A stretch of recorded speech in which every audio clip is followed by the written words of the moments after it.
Grupo de louvor Sal da Igreja com a paz do Senhor.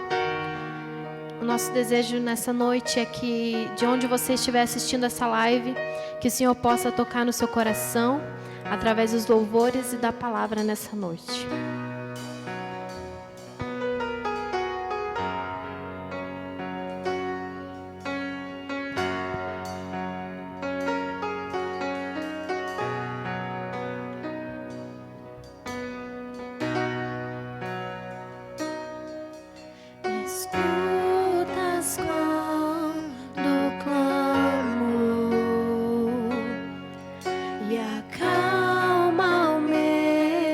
Pensar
Glória a Deus, aleluia. Saúde os irmãos com a paz do Senhor. Os irmãos que estão em casa, nos assistindo nessa noite. Convido nossos irmãos a abrirem as vossas Bíblias em Gálatas 2:20. Em Gálatas 2:20. Aleluia, glória a Deus. Gálatas 2:20 vai nos dizer assim, meus irmãos: já estou crucificado com Cristo, e não vivo mais eu, mas Cristo vive em mim. E a vida que agora vivo na carne, vivo na fé do Filho de Deus, a qual me amou e se entregou a si mesmo por mim. Amém, meus irmãos? Sabemos que então o nosso Senhor Jesus Cristo se entregou naquela cruz por nós, entregando tudo ali. Seu sangue foi derramado, a sua vida foi ceifada naquela cruz pelos nossos pecados. Vamos orar uns pelos outros, orar pela nossa nação, orar para o nosso mundo, nossa terra que está passando por essa pandemia. Senhor Deus e Pai, louvado seja o seu nome.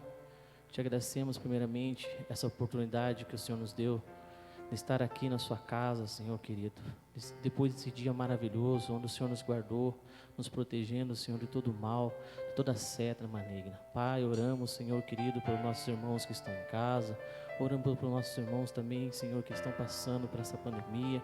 Senhor, nos ajuda, Senhor, nos dá a sua graça, Pai querido, estenda as suas mãos sobre nossas vidas, nossos lares, nossa família, Pai querido.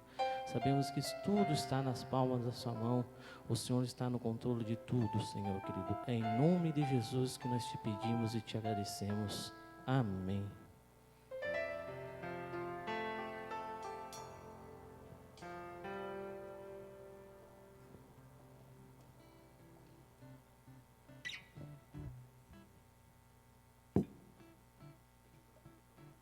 Glória a Deus.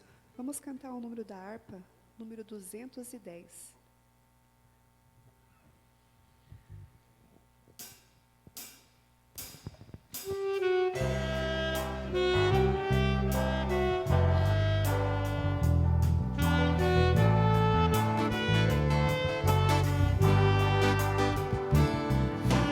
Fala, Senhor, nesta hora, que ansioso te quero ouvir. Eu falar da tua me restaura, e mais sábio me faz ouvir. Ó, bendito teu nome eterno, que tu falas a quem escutar. De saúde, repouso supremo, de alegria e paz eternal. Fala, fala, Senhor, que conservo tuas palavras de vida e vigor. Estou pronto a seguir-te com zelo, pelas tuas veredas de amor. Ó, bendito teu nome eterno, que tu falas a quem escutar. E saúde e repouso supremo, de alegria e paz eternal. Fala, fala, Senhor, que eu ouço tuas palavras com todo fervor, pois conduzem ao eterno repouso. São conselhos muito ricos de amor. Ó, bendito teu nome eterno, que tu falas a quem escutar. E saúde e repouso supremo,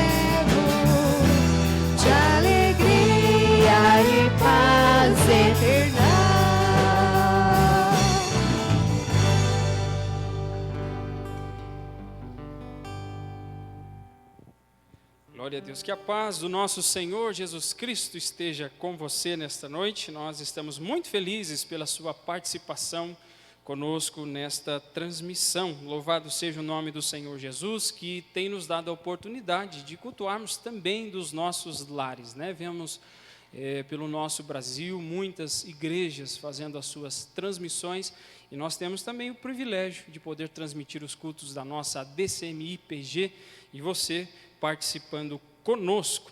Eu gostaria de meditar com você nesta noite. Por gentileza, abra a sua Bíblia, você que tem a sua Bíblia em mãos. Se não tem, acompanhe a leitura conosco. Salmo de número 119.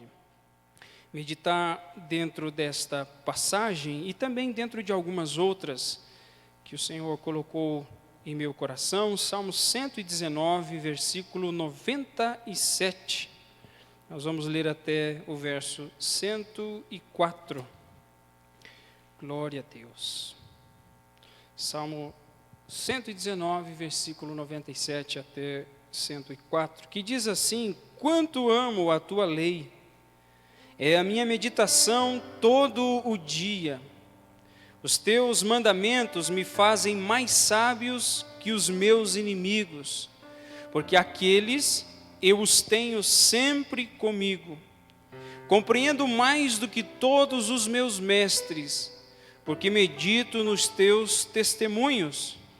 Sou mais prudente que os idosos, porque guardo os teus preceitos.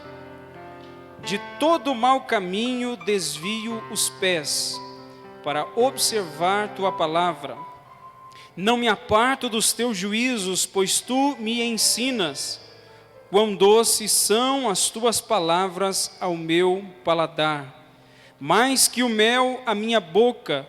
Por meio dos teus preceitos consigo entendimento, por isso detesto todo caminho de falsidade. Antes de meditar nessa palavra, eu gostaria de orar com você neste momento. Feche os seus olhos, vamos pedir a graça de Deus e a iluminação do Espírito Santo nesta noite através dessa palavra. Pai Santo, nós te agradecemos, Senhor, pelo privilégio que tens nos concedido de estar mais uma vez reunidos, Senhor, em tua presença, adorando, bendizendo e exaltando o teu santo nome, Senhor. Nós louvamos também pela oportunidade que temos de mais uma vez, Senhor, meditar nas Sagradas Escrituras. Este livro, Senhor, tão precioso que tem sido vida ao longo dos séculos, de onde, Senhor, os teus santos, ao longo, Senhor, de vários e vários milênios, têm desfrutado do prazer das tuas palavras tão doces e que tem trazido vida, Senhor, aos nossos corações. Nesta noite pedimos mais uma vez, Senhor, que o Senhor seja misericordioso conosco, nos concedendo a iluminação do teu Santo Espírito para compreender a tua palavra, Senhor, e nos deleitarmos nela todos os dias das nossas vidas. É a minha oração, Pai, em nome de Jesus. Esses dias atrás nós estávamos no curso do IBADEP e eu fiz uma pergunta aos alunos, e essa pergunta me deixou muito pensativo. Eu perguntei a eles o que era mais importante para eles, se a sabedoria ou a espiritualidade. Ao fazer esta pergunta, eu percebi na face de todos eles uma interrogação, um questionamento profundo nos seus corações. Deste questionamento veio ao meu coração um pensamento de como se encontra a nossa geração diante da verdadeira expressão daquilo que a palavra de Deus nos diz, do que é verdadeira sabedoria e do que é a verdadeira espiritualidade. Nessa noite eu gostaria de meditar a respeito da falsa noção que temos entre uma dicotomia, um pensamento em que sabedoria é oposta de espiritualidade. Nós veremos através de algumas passagens dentro das Escrituras que a verdadeira sabedoria produz verdadeira espiritualidade. E que se existe verdadeira espiritualidade, só pode ser aquela que flui das Sagradas Escrituras em sabedoria.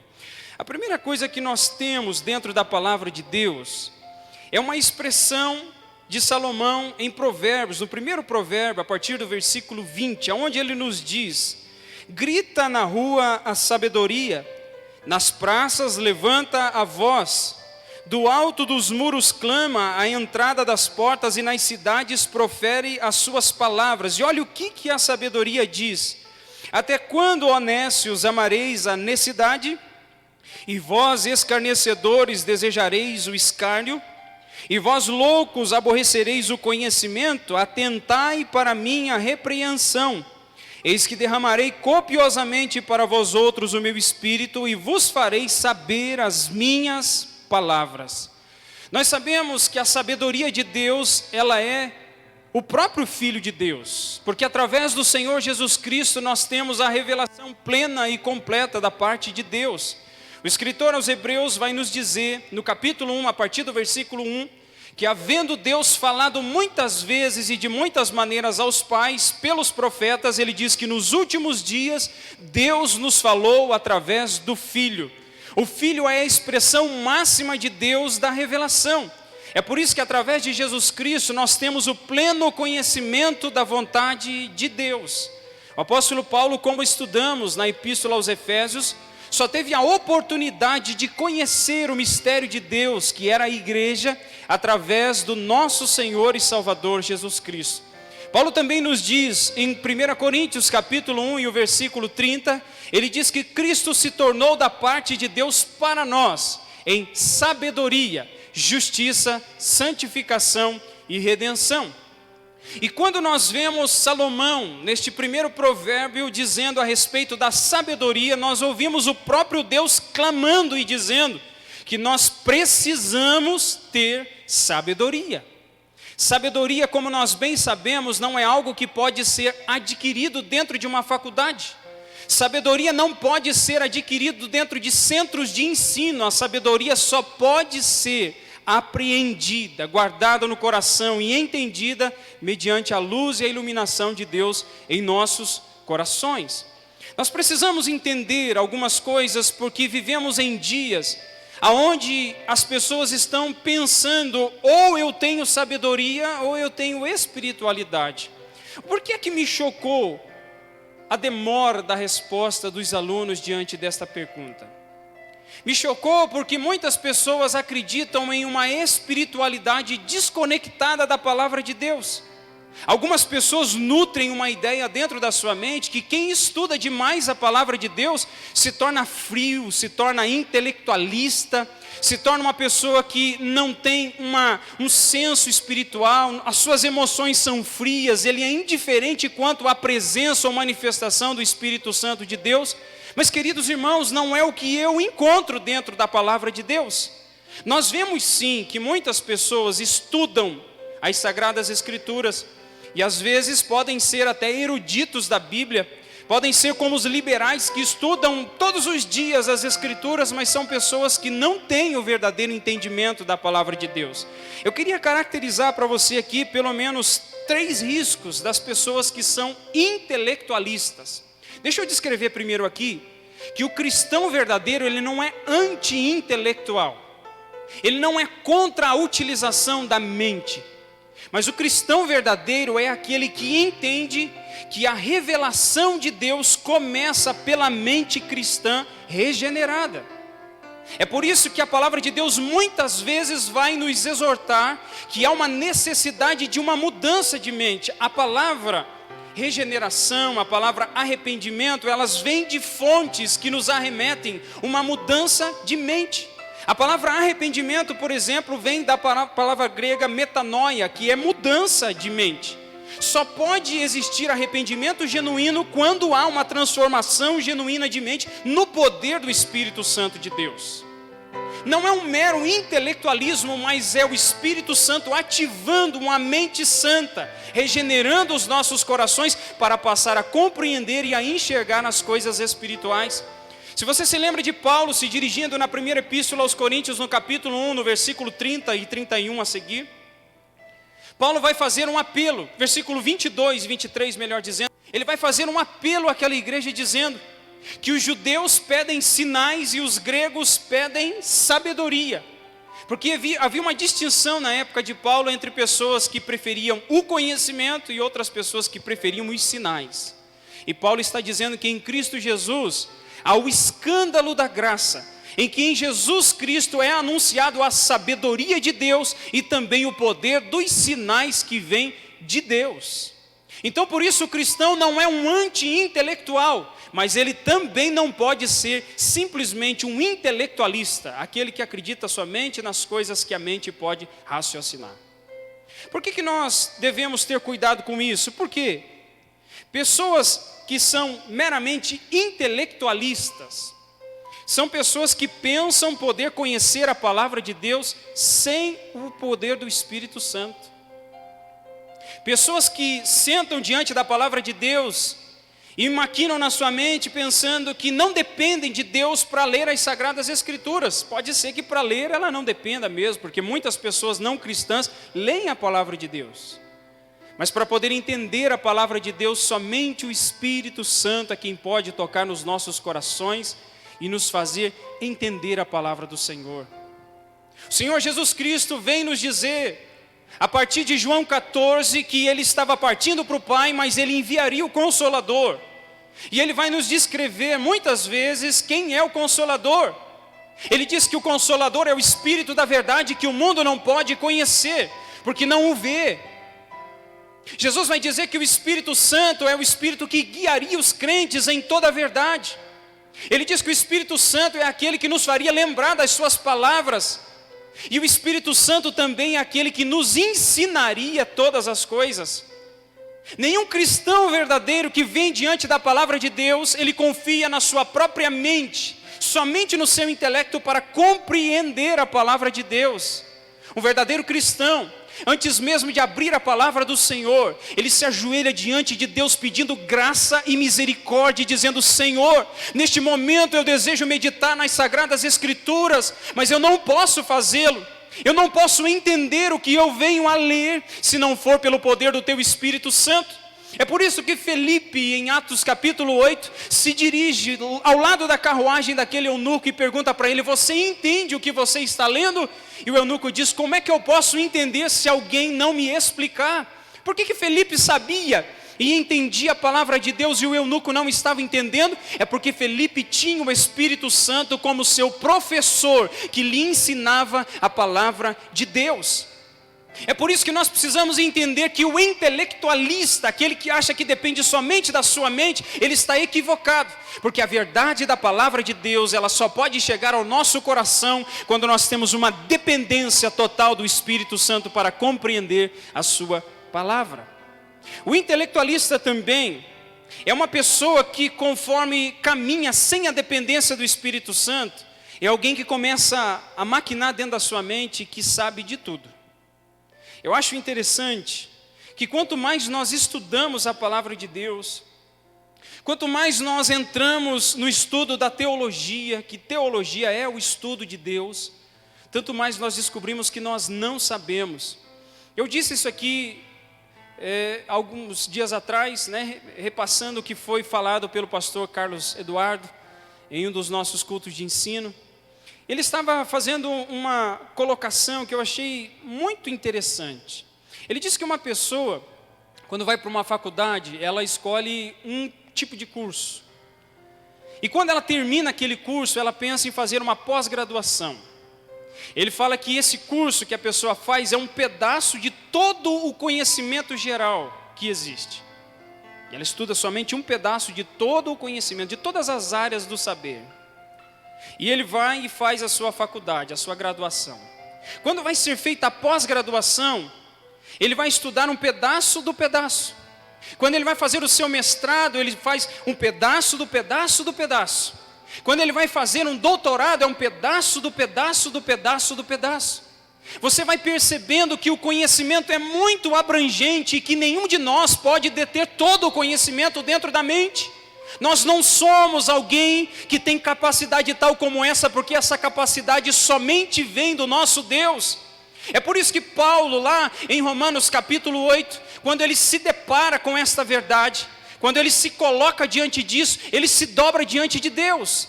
É por isso que lá no capítulo 11 de Romanos, ele vai dizer: ó profundidade da riqueza, tanto da sabedoria como do conhecimento de Deus, quão insondáveis são os seus juízos e quão inescrutáveis os seus caminhos. Porque quem compreendeu a mente do Senhor? A mente do Senhor é imensa, e diante de nós ela é infinita, faz parte da infinidade de Deus.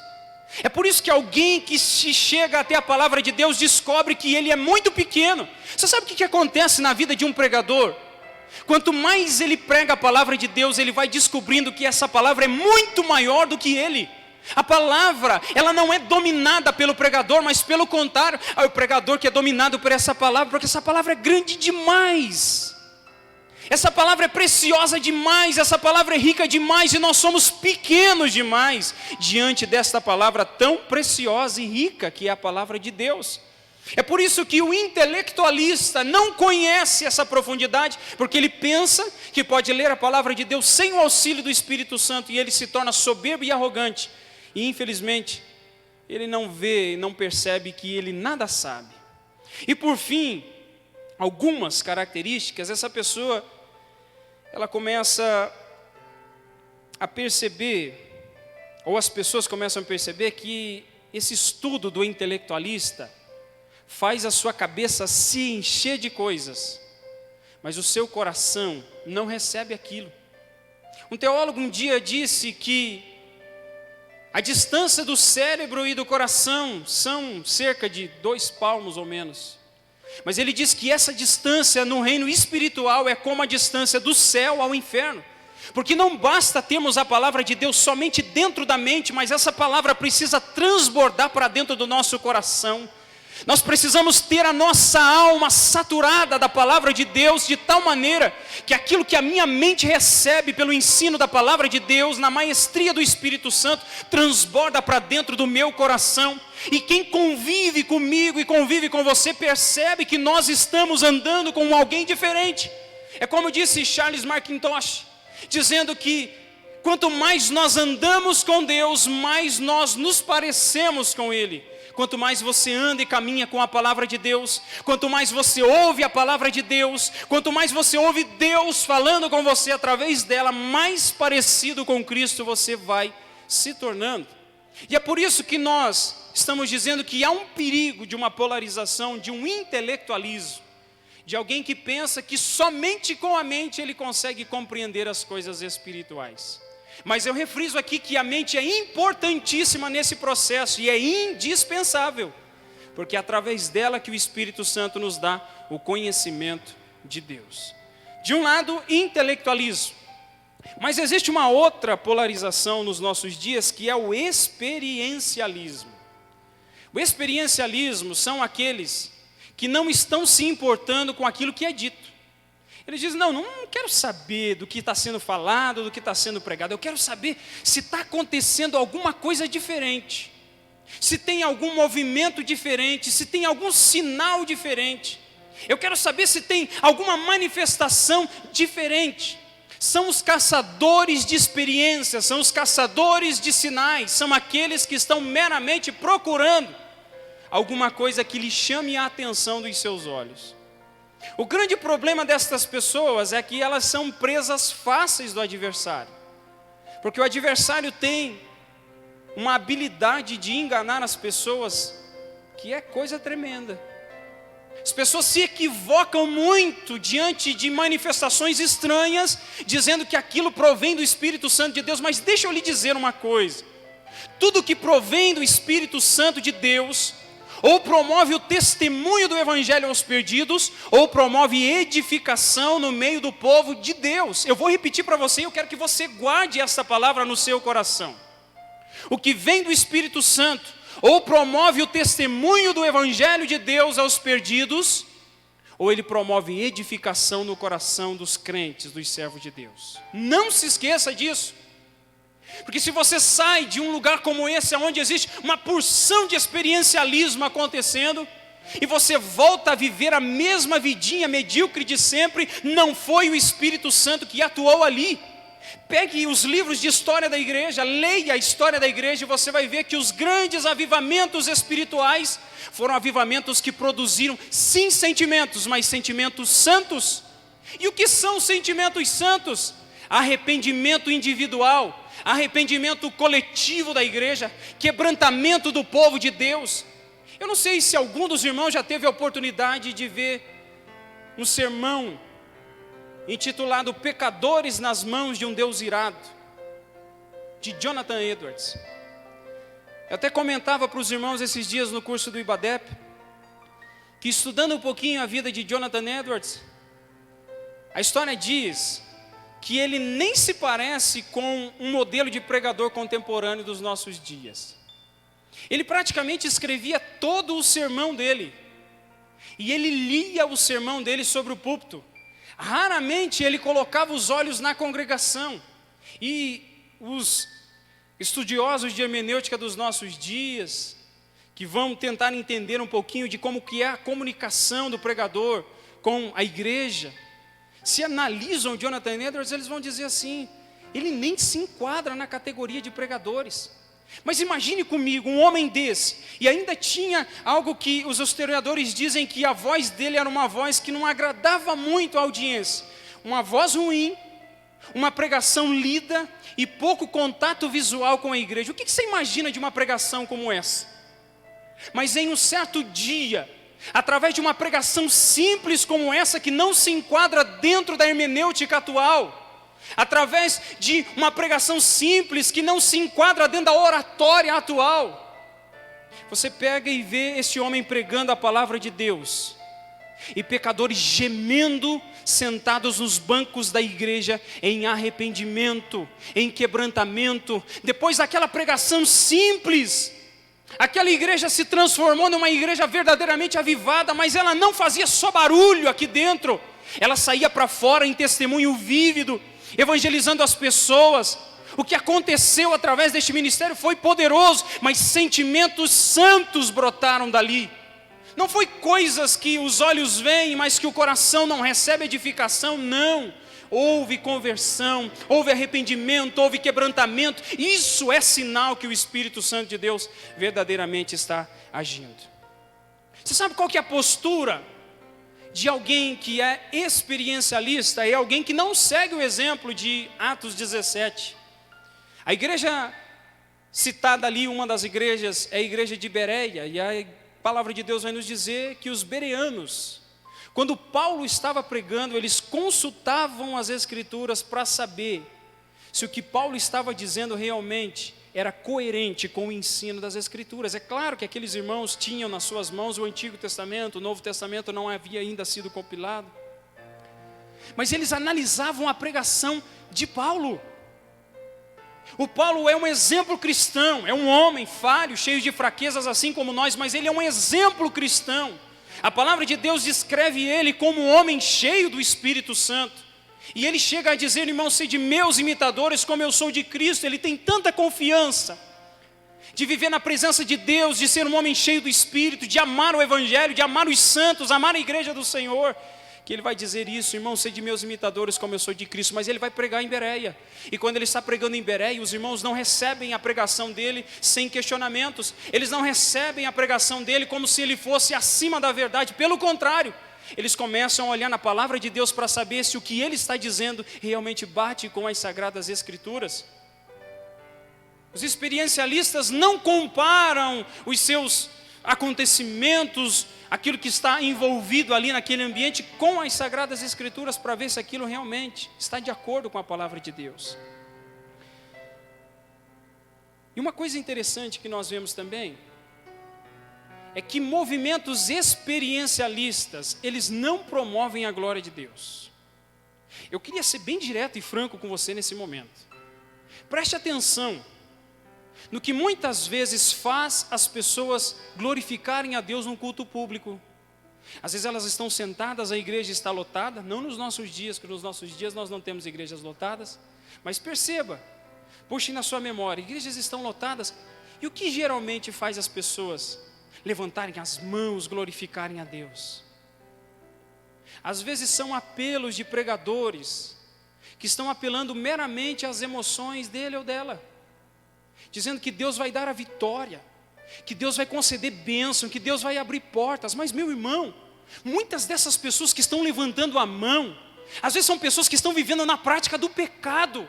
É gente que está roubando lá fora, passando a mão no dinheiro do patrão, é gente que está adulterando, é gente que está caluniando, é gente que está difamando, e aqui dentro estão se falando de bênção, de portas abertas, e ele e ela estão levantando as mãos. O Espírito Santo de Deus não abençoa aquele que está vivendo na prática do pecado. Como é que eu posso levantar as minhas mãos e glorificar a Deus e dizer que está tudo bem, quando na verdade não está nada bem? Eu achei interessante ver o que disse o nosso amado pastor Sandro na EBO, ele comentando a respeito de pessoas que fazem uma certa hierarquia de pregadores.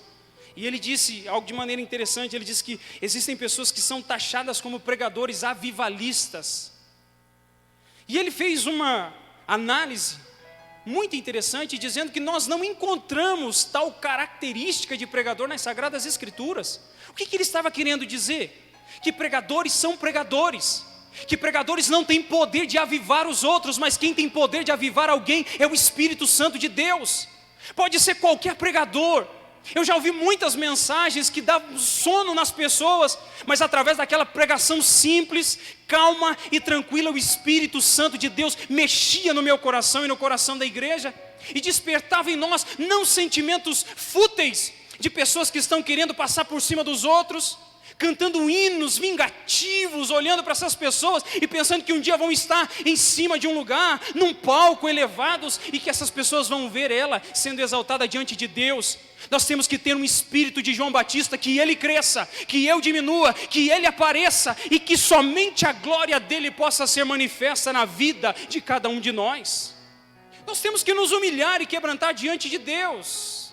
E é por isso que eu tenho a dizer para você, que muitas vezes esse experiencialismo não promove a glória de Deus, mas pelo contrário, só promovem coisas que inflamam o ego das pessoas. O que eu estou querendo dizer para você? Eu vou ser bem direto para você e vou pôr um ponto de exclamação. É tempo de acordarmos, é tempo de despertarmos, é tempo de entendermos o que Deus tem para nós através da sua palavra. Nós temos que parar muitas vezes de fazer comparativos e criar parâmetros que não são bíblicos. Nós estamos comparando a nossa vida espiritual com parâmetros de baixos, com coisas que não devem ser comparadas e que nem são questionadas pela palavra de Deus. Tradições são importantes, mas a tradição não é maior do que a palavra de Deus. A tradição não pode ser colocada acima de tudo, porque tem gente vivendo tradições religiosas falsas e vazias. Se você ler Mateus capítulo 23, você tem um apelo de Jesus contra tradições falsas e meramente religiosas. Jesus chama os homens que tinham a Bíblia na mão, o Antigo Testamento, de fariseus e escribas hipócritas. Você está entendendo o que Deus quer dizer para você? Deus está anunciando ao teu coração que eu e você precisamos retornar à palavra de Deus. Nós precisamos estar unidos com aquilo que a Bíblia diz, mas lançar tudo fora daquilo que a Bíblia não diz. É a palavra de Deus que continua sendo a única regra de fé e prática de nós cristãos.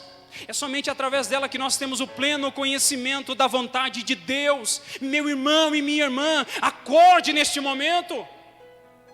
Você muitas vezes recebe vídeos aí no WhatsApp de supostos profetas, de supostas profetisas, e você tem recebido essa palavra como palavra de Deus. Pode ser, eu creio que Deus está usando pessoas, Deus pode usar pessoas, Deus já usou pessoas para falar comigo. Nós devemos sim ouvir a voz de Deus, mas devemos ouvir a voz de Deus.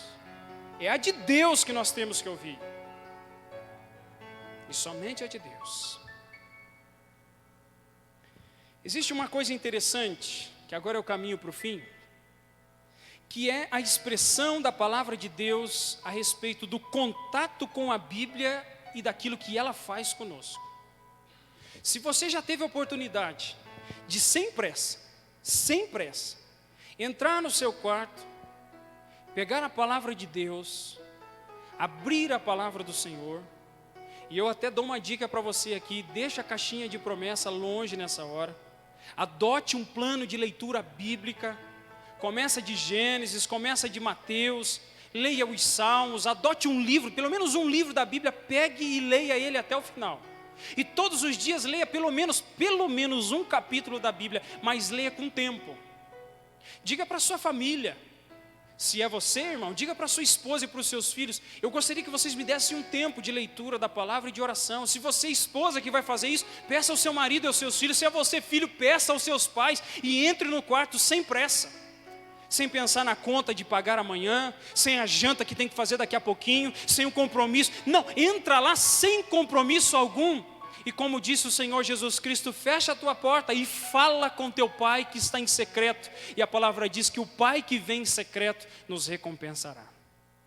Aí entra com a palavra de Deus e dê tempo para a palavra de Deus. Leia sem pressa a palavra do Senhor e perceba o que o Espírito Santo vai fazer na tua alma.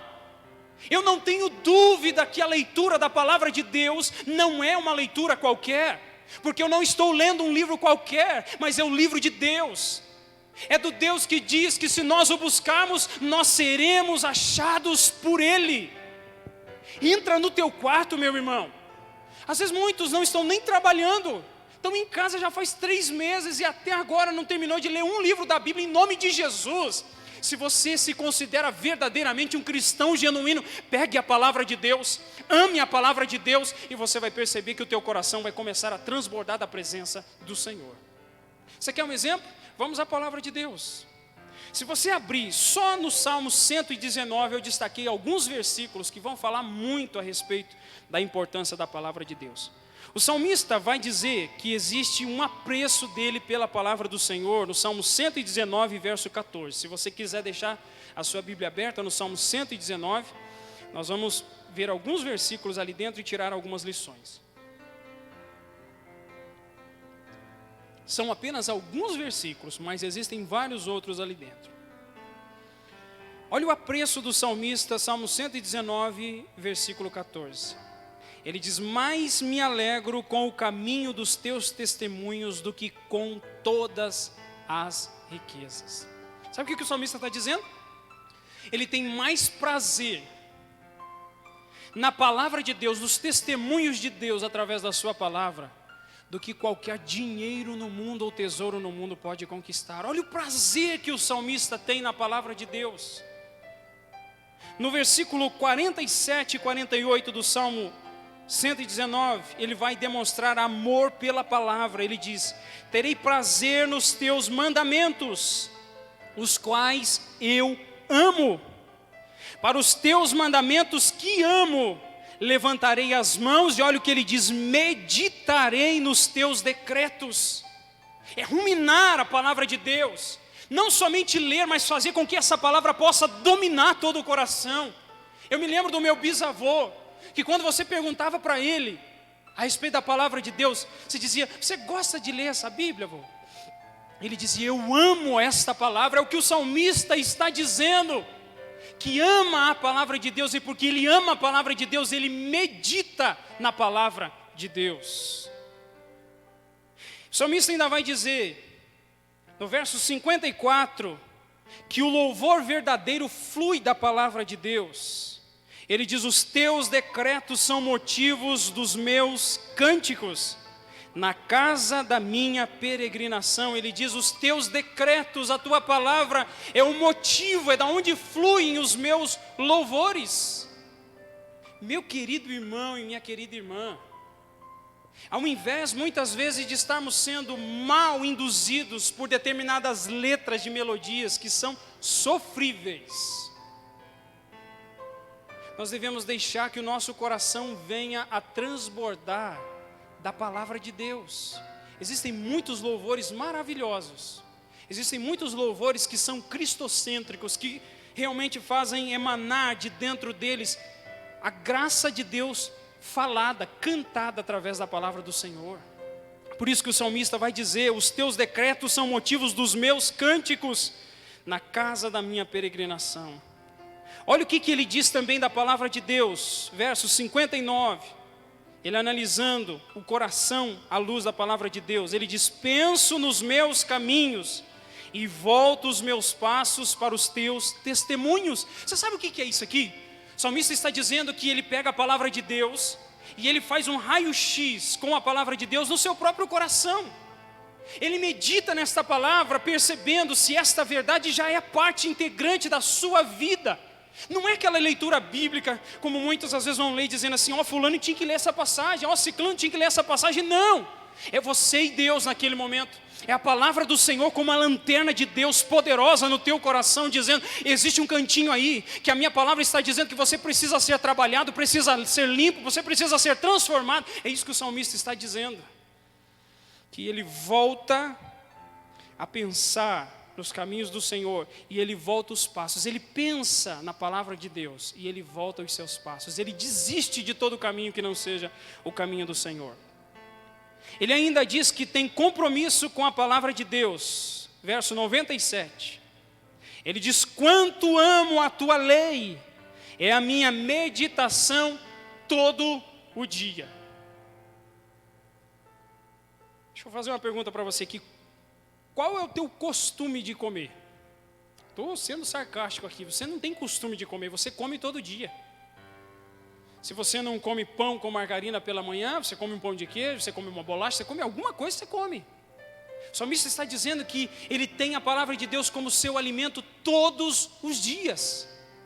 Não é somente uma vez na semana, não é somente quando vem ao culto, é todos os dias se alimentando da palavra de Deus. É por isso que tem muita gente doente espiritual, é por isso que tem muita gente apática, é por isso que tem muitas pessoas desanimando da caminhada, porque está faltando o prazer da palavra de Deus. Preste atenção naquilo que está sendo dito. Se eu estou dizendo isso para você, eu estou lavando as minhas mãos, porque se você está definhando na fé, é porque você está longe do manancial de águas vivas que é Deus. Ele é a fonte de água viva, Ele é o pão da vida, Ele é a luz do mundo, Ele que traz ao nosso coração a alegria e o prazer de viver neste mundo com Ele. É por isso que o salmista diz, quanto amo a tua lei e a minha meditação todo dia. E por fim ele diz, que nós devemos insistir persistentemente em obedecer a palavra de Deus. 112 é o verso. Induzo o coração a guardar os teus decretos para sempre até o fim. Eu acho interessante essa palavra porque ela casa muito bem com uma visão de que ou nós guiamos o nosso coração a obedecer a Deus pelo poder do Espírito Santo, ou o nosso coração vai nos enganar. A Bíblia diz que enganoso é o coração do homem, e extremamente corrupto, quem o conhecerá, diz Jeremias. Mas o salmista está dizendo que ao invés de viver uma vida passiva, sabe o que é uma vida passiva? Você já viu aqueles bonecos de posto, que se mexe conforme o vento balança? O vento bate para a direita, ele vai para a direita, o boneco, o vento bate para a esquerda, vai para a esquerda, e fica aquela coisa mexendo para tudo quanto é lado. Nós não somos guiados dessa maneira, mas nós temos o poder do Espírito Santo para chamar o nosso coração. É por isso que o salmista vai dizer, eu digo a minha alma. O salmista fala consigo mesmo, dizendo, vamos minha alma, creia no Senhor, espera no Senhor. Ele está induzindo o seu coração, ele está levando o seu coração a obedecer a palavra de Deus. Tome as rédeas do teu coração no poder do Espírito Santo e decida a partir de hoje amar a palavra de Deus e viver pela palavra do Senhor. Decida isso no dia de hoje, em nome de Jesus. E por fim, eu finalizo com o último ponto aqui.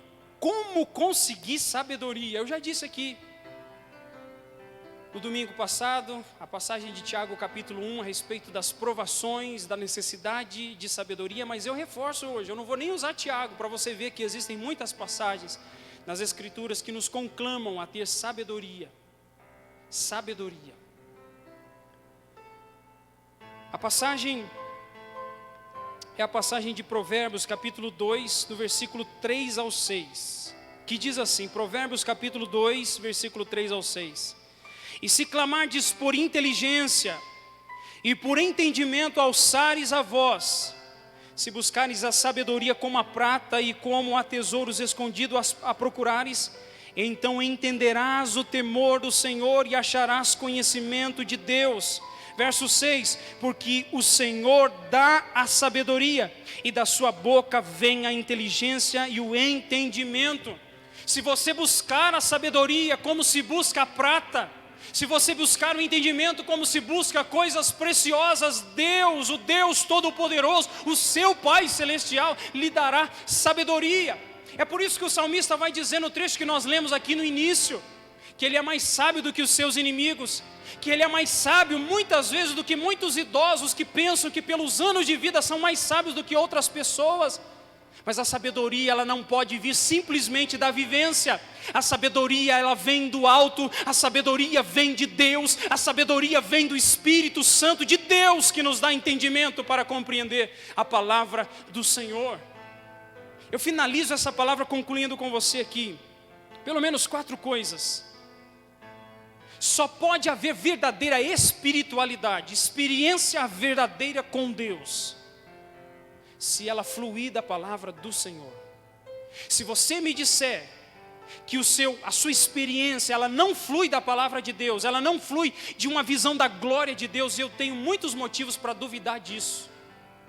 Mas se você disser que a partir de ver a Deus e contemplar a Deus com os olhos do coração, com os olhos espirituais, você passa verdadeiramente a ter experiências genuínas com Deus, aí eu posso dizer para você que a partir daí nós estamos caminhando no caminho da palavra de Deus, e isso é genuíno. Eu também digo a você que o verdadeiro entendimento da palavra nos torna mais parecidos com Cristo. Se você está pendendo para o lado do intelectualismo frio, seco, você tem que parar e pensar: será que eu não estou entrando por um caminho estranho? Será que eu não estou entrando por um caminho onde eu estou querendo receber sabedoria para estar acima de outros, para dizer que sei mais do que outros? Quem somos nós? Quem é o homem diante do Deus Todo-Poderoso? Irmãos, eu tenho plena convicção de que o pouco que eu sei, eu só sei porque Deus me chamou para servir. Eu não tenho dúvida disso. Se Deus não me tivesse chamado ao ministério da pregação da palavra de Deus, eu não saberia o que eu sei. É muito pouco o que eu sei. Mas eu só sei isso porque Deus me chamou para pregar a palavra de Deus. Se não fosse para servir o povo de Deus, eu seria um tolo. Se não fosse para ser útil nas mãos de Deus, eu não seria nada. E eu não sou nada, mas o que tenho vem de Deus, e é para a glória de Deus e para a edificação do povo do Senhor. Então, quanto mais nós recebemos da palavra de Deus, é porque nós verdadeiramente caminhamos com Ele, através da sua palavra, e Cristo começa verdadeiramente a ser expresso nas nossas vidas. E por fim, o conhecimento da palavra nos torna mais satisfeitos em Deus. Deixa eu só finalizar com isso aqui. Por que nos torna mais satisfeitos em Deus? Porque nós só encontramos plena satisfação nesta vida no Senhor. Você está tentando encontrar satisfação plena no teu casamento? Você está querendo que o seu cônjuge lhe dê aquela satisfação toda que preenche o seu coração? Não vai encontrar. Você está tentando encontrar satisfação plena nos teus filhos? Na tua carreira? Nos teus sonhos e nos teus projetos? Você está procurando encontrar satisfação plena nas coisas perecíveis dessa vida? Eu venho dizer para você que a única satisfação plena que vai preencher o seu coração só pode ser encontrada em Deus, o nosso Senhor. Não seja intelectualista e também não queira ser experiencialista, mas seja aquele que através de uma leitura e de meditação da palavra de Deus, é alguém que tem o seu coração que transborda, aleluia, é alguém que tem o seu coração que flui, porque a palavra de Deus fluiu sobre ele. Você só vai manifestar aquilo que Deus fizer na sua vida. Se você deseja isso, eu quero que você ore comigo. Eu quero que você peça a Deus sabedoria neste momento, para que a sua vida espiritual seja uma vida firme e verdadeira na presença de Deus. Feche os seus olhos e vamos orar. Pai Santo, Senhor, esta palavra é uma palavra que é muito necessária nos nossos dias. Senhor, tanto eu como a tua igreja, o teu povo, Senhor, nós corremos o risco de sermos polarizados, de queremos ou uma coisa ou outra, mas elas não são separáveis, não é uma coisa ou outra, é uma coisa e outra, são as duas coisas que são resultados consequentes, Senhor. A verdadeira espiritualidade, ela flui do verdadeiro conhecimento do Senhor através da sua palavra. Senhor, se existe uma aversão no conhecimento do teu povo, no entendimento do teu povo, na mente do teu povo, se existe uma aversão, Senhor, por utilizar a sua mente de maneira maestrada pelo Espírito Santo, Senhor, se existe uma aversão ao estudo sistemático da palavra, se existe uma aversão, Senhor, em deixar que a palavra flua no seu coração, Pai, vai transformando estas vidas neste momento, Senhor, porque nós vimos através dessa palavra que os salmistas e os escritores da palavra do Senhor vêm nos dizer que o verdadeiro conhecimento do Senhor produz a verdadeira experiência com o Senhor. Tem misericórdia de nós e da nossa geração, Senhor. Estende as tuas mãos sobre nós e nos dá prazer em conhecer o Senhor e prosseguir em conhecê-lo. É a nossa oração, Pai, em nome de Jesus.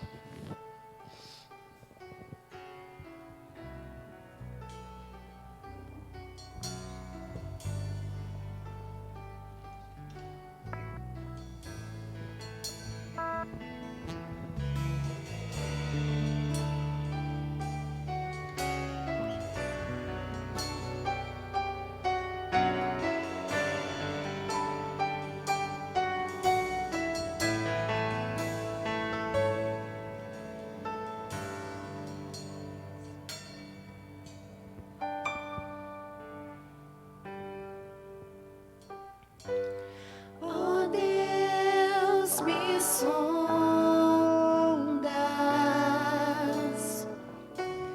conheces-me,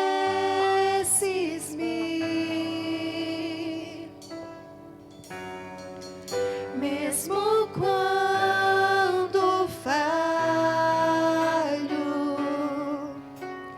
eu sei, me amas, estás presente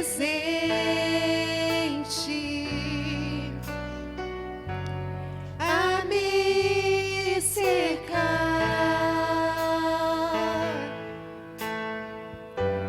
em todo tempo. Eu sei, me amas. Eu sei, me amas. Prostro-me diante da cruz, vejo o sangue de Jesus. Nunca houve amor assim. Sobre a morte já venceu, sua glória o céu encheu. Nada irá me separar.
sua cruz, vejo o sangue de Jesus. Nunca houve amor assim. Sobre a morte já venceu, sua glória o céu encheu. Nada irá me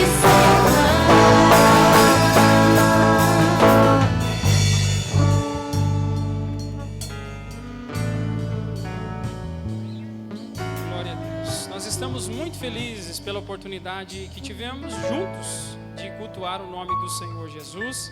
Você aí na sua casa, nós aqui. E eu, como sempre tenho dito, peço que você continue orando, clamando a Deus, que eu tenho certeza que breve tudo isso vai passar e nós estaremos pessoalmente aqui cultuando a Deus juntos, em nome de Jesus. Que você continue orando por todos os irmãos, continue intercedendo pela igreja do Senhor Jesus Cristo, né?